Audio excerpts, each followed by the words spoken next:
Lors de la toute première saison où il pariait tout sur lui-même, Kevin Beats a pris la décision la plus audacieuse de sa vie. Il s'est éloigné de la sécurité du légendaire empire minier aurifère de son père et a choisi de construire quelque chose qui lui était entièrement personnel. Sa propre concession, sa propre équipe, sa propre usine de larvage est un objectif stupéfiant de 1000 onces d'or. Un objectif que de nombreux mineurs, ayant des décennies d'expérience en plus, n'osent jamais poursuivre. Presque tout le monde autour de lui a averti que le Yukon a une façon d'enseigner des leçons difficiles, car le terrain facture toujours des frais de scolarité et n'offre jamais de rabais aux débutants. Puis la réalité est arrivée exactement comme les anciens combattants l'avaient prédit.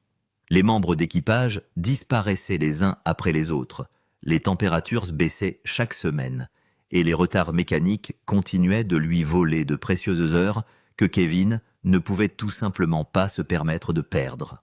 À la fin de la saison, 3 semaines complètes d'heures de nettoyage étaient encore scellées dans des seaux qui n'avaient pas encore été pesés, laissant tout incertain. Partout dans la vallée du Klondike, les mineurs se demandaient tranquillement la même chose. Le rookie avait-il réellement réussi l'impossible, ou sa première saison indépendante était-elle sur le point de se terminer sur une déception? Kevin avait espéré qu'un équipement fiable ferait la différence, mais au lieu de cela, panne après panne a ralenti sa progression. Chaque retard signifiait qu'un jour supplémentaire s'écoulait avant que l'hiver ne bloque le sol sous la glace solide, et chaque réparation prenait du temps qui ne pourrait jamais être récupéré. Il a ouvertement admis qu'il ne pourrait pas survivre à de nombreux autres revers, car le calendrier devenait aussi dangereux que la machinerie elle-même. En fin de compte, tout se résumerait à une balance froide, une pesée finale et un chiffre capable de définir toute sa première année. Pendant ce temps, le reste de la famille Beats semblait fonctionner à plein régime. Ils ont atteint leur objectif global de saison plus tôt que prévu, et avec le prix de l'or atteignant des niveaux historiques, personne n'avait l'intention de ralentir. Chaque once supplémentaire extraite du sol gelé du Yukon avait désormais plus de valeur que jamais, transformant chaque jour d'exploitation minière restant en une opportunité à saisir. Tandis que d'autres célébraient que le succès, Kevin se retrouvait soumis à une pression très différente. Tony Beats a poussé toutes les usines de lavage qu'il possédait à continuer de fonctionner 24 heures sur 24, déterminé à extraire chaque once possible du sol avant que l'hiver n'arrête définitivement la saison. L'ensemble de l'exploitation familiale produisait des chiffres impressionnants, et à chaque pesée d'or réussie, les attentes autour de Kevin devenaient encore plus grandes. Chaque record publié par ses proches est devenu un autre poids invisible reposant sur les épaules du plus jeune Beats, essayant de prouver qu'il appartenait à eux. Plus le temps devenait froid, plus ce fardeau semblait lourd. À Indian River, le cousin Mike a soigneusement alimenté son plus riche stock de terre battue via l'usine d'écluse, traitant le gravier qu'il avait délibérément conservé pour le moment parfait. À Paradise Hill, son fils Mike a continué à nourrir la terre précieuse grâce à l'énorme trommel, maintenant la production à pleine capacité. Partout dans le Klondike, l'Empire Beats semblait invincible, chaque opération contribuant à une autre saison remarquablement réussie. L'or a continué à affluer, la confiance a continué de croître et l'entreprise familiale semblait plus forte que jamais. Au-dessus de tout cela se trouvait Tony Beats lui-même regardant l'Empire générer de la richesse dans presque toutes les directions. Pourtant, l'une des opérations contribuant à ses bénéfices ne lui appartenait techniquement plus. La revendication indépendante de Kevin versait toujours des redevances directement à son père, rendant ainsi la relation entre eux à la fois personnelle et professionnelle. Même après avoir quitté l'entreprise familiale, Kevin n'a jamais pu échapper complètement à l'ombre de l'homme qui lui avait tout appris. Tony n'a jamais prétendu que ces redevances représentaient un acte de générosité. Il en plaisantait ouvertement, rappelant à tout le monde que l'exploitation minière sur son terrain ne serait jamais un jeu d'enfant. « Redevance, merci beaucoup », a-t-il déclaré avec sa franche honnêteté habituelle, précisant parfaitement que chaque once récupérée par Kevin était toujours accompagnée d'un prix. Au sein de la famille Beats, les opportunités étaient ne méritées jamais distribuées, quel que soit le nom de famille que vous portiez. Cette simple réalité a rendu la saison de Kevin fondamentalement différente de celle des autres. Tandis que le reste de la famille célébrait les totaux d'or confirmés et la production record les sauts les plus importants de Kevin, restaient scellés leurs contenus toujours inconnus.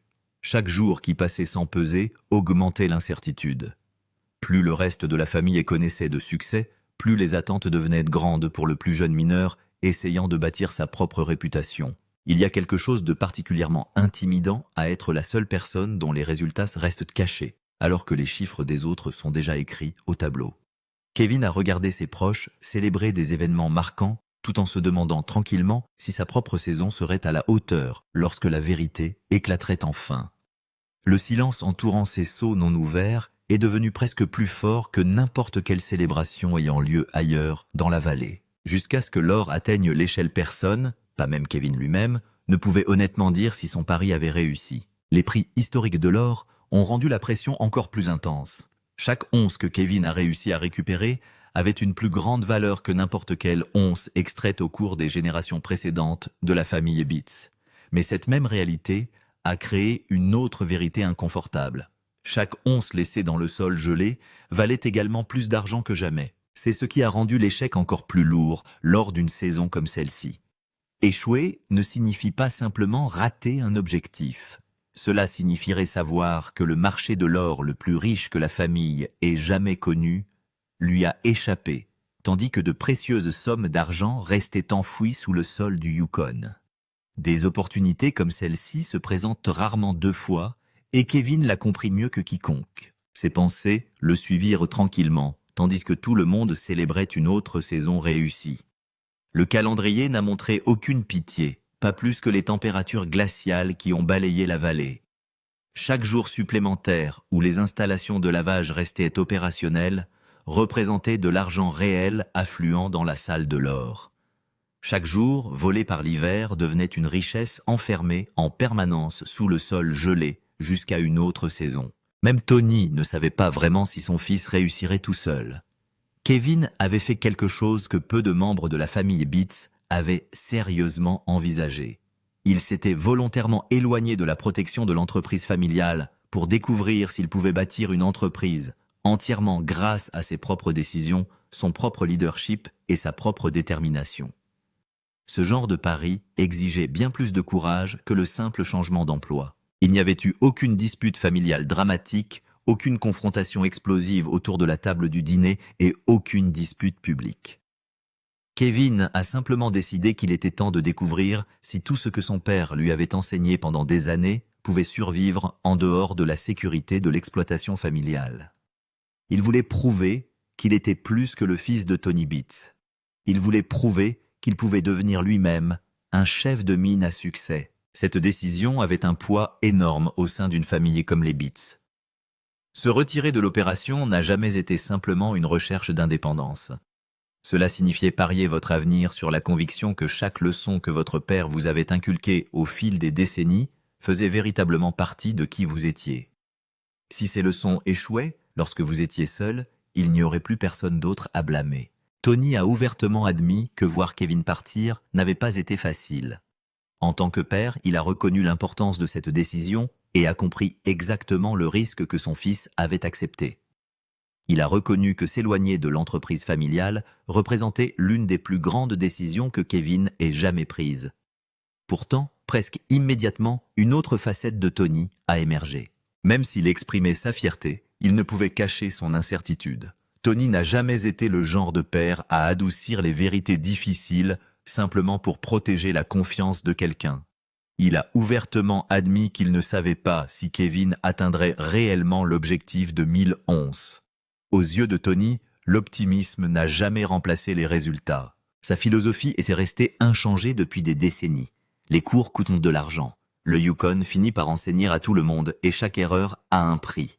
Le sol n'abaisse jamais ses normes simplement parce que quelqu'un est nouveau dans l'exploitation minière jeune ou porte le nom de la famille Beats. Devenir indépendant signifiait qu'il n'y avait plus de filet de sécurité sous Kevin. Chaque panne d'équipement devenait sa responsabilité financière. Chaque paie portait sa signature, chaque facture de carburant provenait de son budget, et chaque membre d'équipage manquant créait un autre problème que lui seul pouvait résoudre. Lorsque quelque chose tournait mal, aucune organisation plus grande n'attendait pour absorber la perte. Il ne pouvait plus se permettre le luxe des erreurs de débutant, car chaque dollar dépensé pour corriger ses erreurs lui appartenait. Chaque décision entraînait désormais de réelles conséquences financières, et chaque once d'or extraite du sol passait d'abord par un système de redevance qui profitait au père lui-même qui évaluait tranquillement ses progrès. Le succès était devenu profondément personnel, tout comme l'échec. Vous pouvez entendre ce conflit émotionnel à chaque fois que Kevin parle de sa saison. La fierté et la peur semblent exister ensemble dans chaque phrase, créant la voix indubitable de quelqu'un qui a tout misé sur ses propres capacités. Il voulait ce défi plus que tout. Il lui fallait enfin découvrir ce que coûtait réellement l'indépendance. C'est pourquoi la plus grande question qui plane sur le Klondike cette saison n'est plus de savoir si la famille Bitts a connu une autre année réussie. Cette réponse existe déjà. Le véritable mystère entoure le jeune mineur qui a quitté l'une des exploitations les plus prospères du Yukon pour prouver qu'il pouvait survivre seul. Lorsque ces sauts scellés atteignent enfin la balance, les excuses disparaissent et il ne reste que des chiffres. Alors que l'effort final commence, Kevin fait face à un autre obstacle auquel il ne s'attendait pas. Son activité s'est progressivement réduite à ce qui ne peut être décrit que comme un équipage réduit à néant. Hunter et Chase ont tous deux fait leurs valises et sont rentrés chez eux à l'approche de l'hiver suivant le schéma familier observé chaque année, lorsque les travailleurs saisonniers partent avant l'arrivée des conditions les plus difficiles.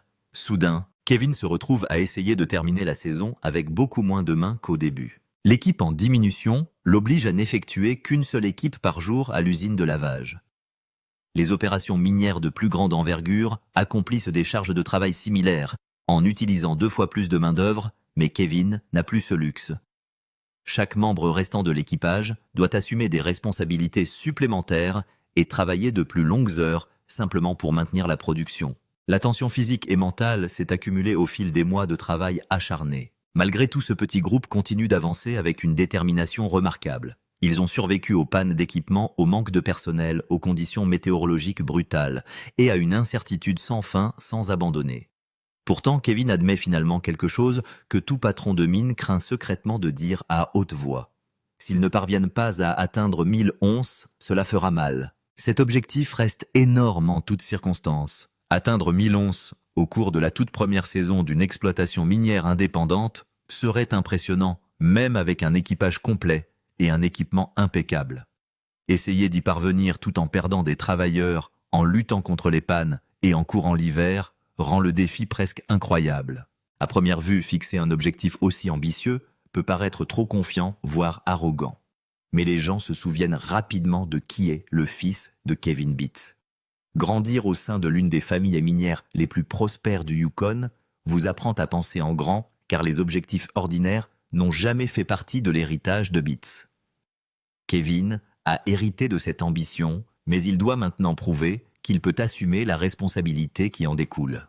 Tout mène désormais à un dernier moment. L'équipage squelette a une dernière chance de traîner ses seaux scellés vers la salle d'or et de découvrir si des mois de sacrifice ont suffi. Bientôt, la balance révélera la vérité en toute honnêteté, car contrairement à l'espoir, à la réputation ou aux attentes, les chiffres ne mentent jamais. La première saison indépendante de Kevin est sur le point d'être mesurée once par once, et le résultat pourrait façonner le cours de tout son avenir minier. Alors dans un dernier effort pour atteindre ce nombre, Kevin recrute une nouvelle recrue. Gary Masters arrive pour charger l'usine de nouvelles mains, arrivant au moment précis où Kevin en a le plus besoin, alors que la saison brûle autour de lui. L'introduction est approximative et prête comme c'est toujours le cas ici. Et le verdict sur le premier run de Gary est court et émouvant. Bon travail. Le Skeleton Crew tient le coup. Le plan à partir d'ici est extrêmement simple. Remettez-vous en marche, courez fort, jusqu'au jour où ils seront enneigés. C'est toute la stratégie maintenant. Pas de jeux intelligents, pas de séquences de paix secrètes dont personne n'est au courant. Faites simplement fonctionner l'usine plus fort qu'une équipe aussi petite ne devrait raisonnablement la faire fonctionner. Chaque jour le temps le permet, et prions pour que l'or contenu dans le sol tienne sa part du marché. Le froid arrive pour eux et ils le ressentent désormais le matin. Chaque brassée qu'ils lavent d'ici est une brassée qu'ils ne pourront pas laver une fois le gel arrivé.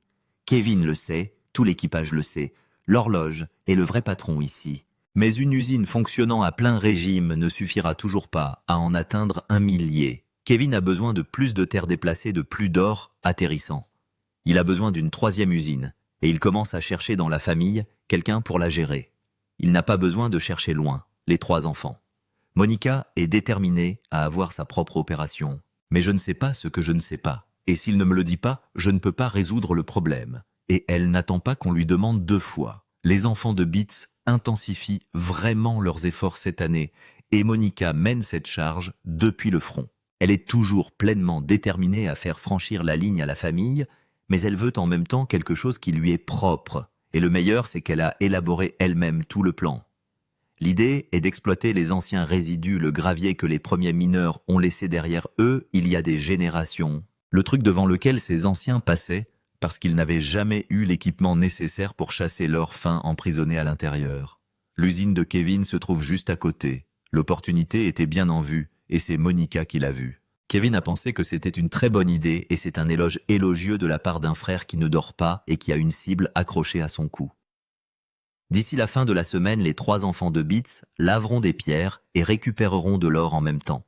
3 opérations, 3 usines, 3 frères et sœurs, tous à fond vers la même ligne d'arrivée, tous portant le même nom et le même poids. Et pour Kevin, le fait que sa sœur prenne le relais n'est pas seulement une fierté familiale. C'est une autre plante nourrissant la saison qu'il lui reste à prouver.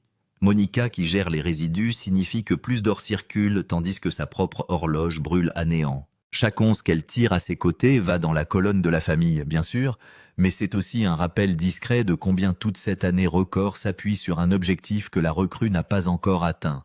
L'Empire ne cesse de grandir autour de lui, son propre numéro n'existe toujours pas. Faire démarrer Monica est un combat en soi car rien dans cette vallée ne se déroule facilement. Ils utilisent le tuyau pour accrocher la pompe à l'usine et faire circuler la solution à travers cet ancien gravier. Il a fallu beaucoup de temps pour arriver à ce moment où la plus jeune opération démarre enfin et commence à extraire l'or du sol.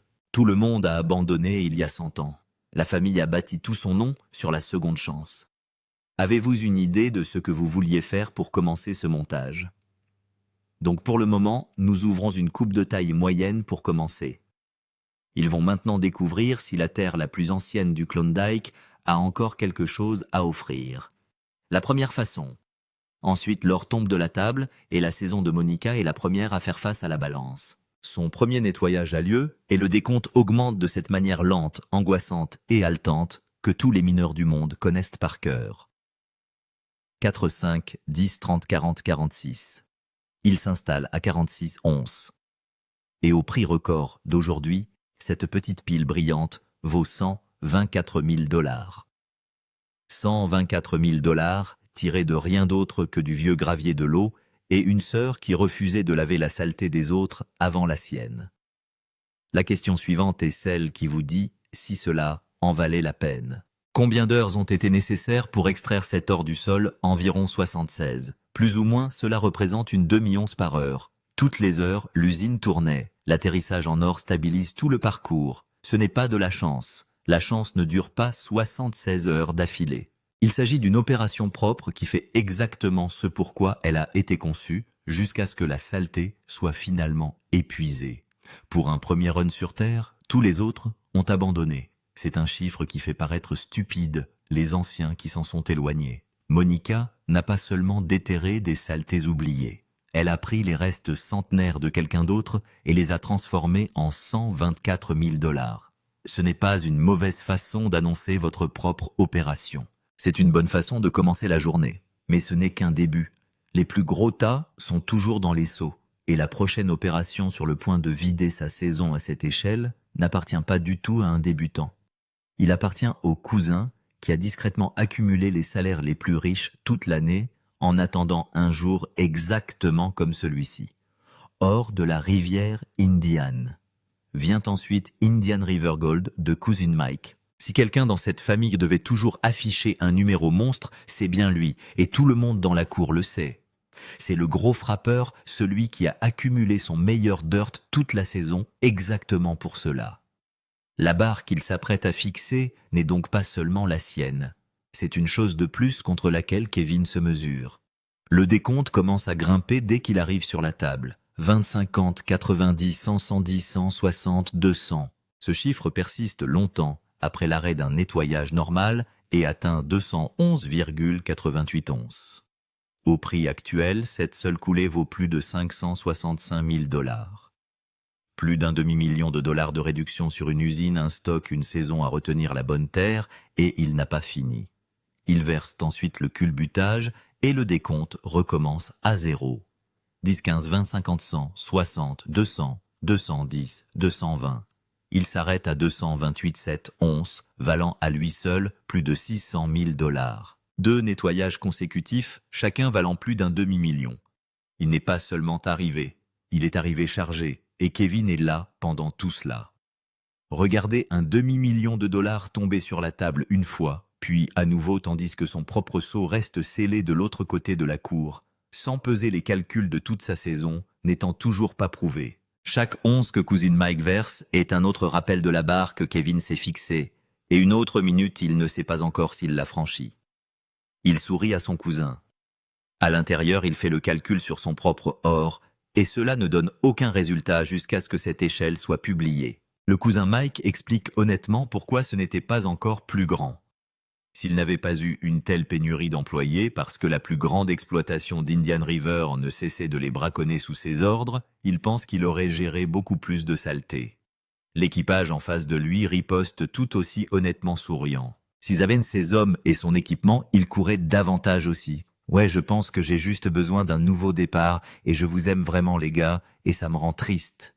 Je suis triste de l'entendre, je vais être honnête. Quelqu'un pose la question qui plane sur toute la cour, est-ce une compétition? Non, non, bien sûr que non. Personne n'y croit une seule seconde et les rires qui suivent disent tout ce que les mots ne disent pas. Alors, où tout cela place-t-il Cousin Mike pour la saison?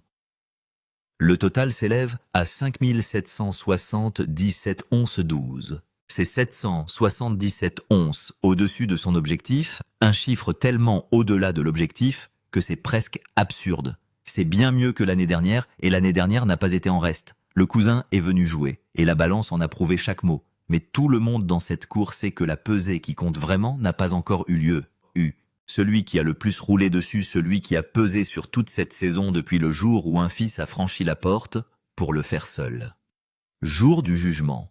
Enfin, c'est le jour du jugement dernier. Kevin, le fils aîné de Tony, s'approche de la table. L'accueil est décontracté comme c'est toujours le cas ici, cachant le nombre de trajets dans les prochaines minutes. Comment ça se passe là-bas? Pas trop mal. L'exploitation minière est terminée, tout est terminé toute la saison, est dans ses seaux et il ne reste plus qu'à la peser et à découvrir la vérité. Tony est très curieux de voir ce que son fils a retiré de ce terrain et il est loin d'être le seul. C'est le moment où la recrue sauvegarde chaque mot ou apprend la leçon la plus chère de sa vie devant toute la famille. Ils se sont fixé un objectif de 1000 onces cette année. Ils visaient haut et Kevin sait exactement pourquoi. Ce numéro n'a pas été choisi pour se vanter. C'est le chiffre dont ils avaient de besoin, juste pour atteindre le seuil de rentabilité, juste pour que le pari terrifiant de se lancer en solo en vaille la peine. Kevin, le nouveau patron de la mine, a encore 3 semaines d'éclusage à peser, et le calcul est brutal et simple. Il lui faut 320 onces de ce dernier nettoyage pour atteindre sa cible. 320 où le rêve échoue sous les yeux de tout le monde. Pensez à ce que cela signifie réellement debout dans cette cour. 3 semaines de sa vie sont restées scellées dans ses seaux. Chaque petit matin, chaque panne, chaque quart de travail. Gary a chargé la plante pendant que le froid se rapprochait le tout compressé en un seul chiffre qui est sur le point d'apparaître sur une balance devant le père qui a dit qu'il n'était pas sûr. Il n'y a aucune retombée ici, aucune excuse intelligente pour ramener l'or s'il n'est pas là. Soit les seaux l'ont, soit ils ne l'ont pas. Allons-y. L'or commence à tomber de la table et le décompte commence. 10, 20, 40, 50, 80, 90, 110, 140, 150. Il lui en faut 320 et il ne ralentit pas. 180, 190, 200. Il dépasse 250, 260, 300, 310, 320 la cible. Et l'or continue d'affluer. 368 onces d'une valeur d'un peu plus d'1 million de dollars. Dès sa première année complètement seul, avec un équipage réduit au minimum le rookie, vient de déposer 1 million de dollars sur la table d'or de son propre père. Asseyez-vous avec ça pendant 1 seconde. Un débutant sa première année, sa propre revendication, son propre équipage en ruine, son propre coup en jeu tout au long du parcours. Et la toute première saison solo qu'il a jamais menée, s'est terminée par un seul nettoyage, valant plus que ce que la plupart des mineurs retirent du sol en une décennie. Durant ces longues heures, certaines personnes peuvent devenir complaisantes et ne pas prêter attention à tout. Si je ne travaille pas assez vite et que je ne parviens pas à maintenir le plan, quelqu'un d'autre prendra le relais. Ce nettoyage final pousse le total de Kevin pour la saison à 1056,57 onces. Il n'a pas seulement atteint son objectif de 1000 onces, il l'a dépassé, puis il a continué sur sa lancée. Au cours de sa première année seulement, avec une équipe qui ne cessait de s'effondrer et un objectif que la moitié de la vallée qualifiait de fou, Kevin a battu 1000 onces et $1 million dans le même souffle. Tony ne cache pas ce que cela signifie. Et pour Tony, cela veut dire quelque chose. Une bonne première année pour réellement atteindre votre objectif et le battre un peu dès votre toute première année. Kevin a fait bien mieux que la plupart d'entre eux. Le même père qui a admis qu'il ne savait pas si son fils s'en sortirait est là vraiment heureux d'avoir réussi. Et Kevin dit la partie qui relie le tout. Après s'être lancés seuls cette année, ils peuvent enfin respecter ce que Tony a construit pour parvenir à un état d'esprit aussi grand. C'est beaucoup de travail et cela n'est pas venu tout seul non plus. La famille les a aidés à chaque étape. Tout le monde a besoin d'un peu d'aide, ici et là. Personne ici ne le fait tout seul, pas même ceux qui partent. Mais le salaire d'$1 million de Kevin n'est qu'une part de ce que cette famille a retiré de terre cette année. Mettez chaque opération ensemble et le total devient difficile à dire à voix haute. L'empire familial. Ensuite, les totaux s'additionnent et l'ampleur réelle de cette famille apparaît. Au total, l'Empire Beats a récolté 6834 onces cette saison, soit une valeur de 18,3 millions de dollars, soit plus que jamais auparavant. Il s'agit de la plus grosse récolte de l'histoire de la famille, décrochant l'année exacte où l'or a battu ses propres records. Mais ces 18 millions ne sont pas le chiffre qui fait bouger Tony. Celui qui l'obtient est plus simple. Cette année, pour la première fois, ses 3 enfants ont été éclusés en même temps. 3 opérations, 3 enfants Beats, chacun d'entre eux remportant l'or de son côté. C'est de cela qu'il est fier. L'argent fait la une des journaux. La famille est l'histoire qui se cache en dessous. Il plaisante même en disant qu'ils auraient dû avoir plus d'enfants juste pour les installer tous de la même manière. Et toute la cour rit parce qu'il y a une vraie partie de lui qui le pense vraiment. Et l'homme n'a pas encore fini de rêver, loin de là. Encore un projet. Après un record, on pourrait penser que Tony Beats allait enfin s'asseoir. Il ne le fait pas. Il planifie déjà la saison prochaine avant même que celle-ci ne soit froide. Une opportunité s'est présentée et Tony réfléchit sérieusement à l'acheter. Un nouveau projet, une petite usine qu'il convoite et il veut savoir ce qu'en pense la famille. C'est une petite chose mignonne, admet-il, un gentil petit. Mais dès qu'ils y jettent un coup d'œil réel, ils voient le même problème qu'ils prétendent ne pas voir. L'énorme quantité de travail juste pour commencer. Nouveaux écrans en réparation sans fin. Tout ce qu'il faut faire, c'est fabriquer de nouveaux écrans, dit-il, comme si ce n'était rien du tout. Il se tourne vers Kevin, le fils qui vient de prouver qu'il peut gérer sa propre entreprise du début à la fin, et lui dit d'emblée qu'il étudie un projet. Juste quelques jours amusants, c'est tout. Kevin, qui sait maintenant par expérience exactement ce que coûtent réellement quelques jours de plaisir de Tony, répond immédiatement que son père a une définition étrange du plaisir. Mais oui, ils sont tous les deux là à regarder cette petite usine délabrée, l'un voyant des mois de travail brutal, l'autre voyant déjà la prochaine année record. Parce que le véritable objectif de Tony derrière tout cela n'est pas une autre plante. Son objectif, celui qu'il répète chaque saison, est de prendre enfin du recul pour que l'opération se déroule d'elle-même, puis de s'en aller. La réponse de la famille est instantanée, impitoyable et affectueuse à la fois. Cela n'arrivera jamais. Continuez à rêver. Personne autour de cette table ne croit une demi-seconde que l'homme qui vient de battre un record et qui est déjà en train d'acheter sa prochaine épave s'en éloignera un jour. Il dit qu'il ferait mieux de parler à sa femme avant de faire un coup comme celui-là. Il l'achètera probablement de toute façon. Voici donc la vraie question et déposez votre réponse dans les commentaires pendant que vous vous abonnez. Kevin a gagné $1 million et battu 1000 onces tout seul au cours de sa toute première année. Pensez-vous que la recrue a surpassé toute la famille cette saison ou Tony est-il toujours le roi incontesté du Klondike? Dites-nous ci-dessous. Abonnez-vous pour ne pas manquer quel enfant Beats dirigera la plus grande opération l'année prochaine et nous vous reverrons à la prochaine pesée.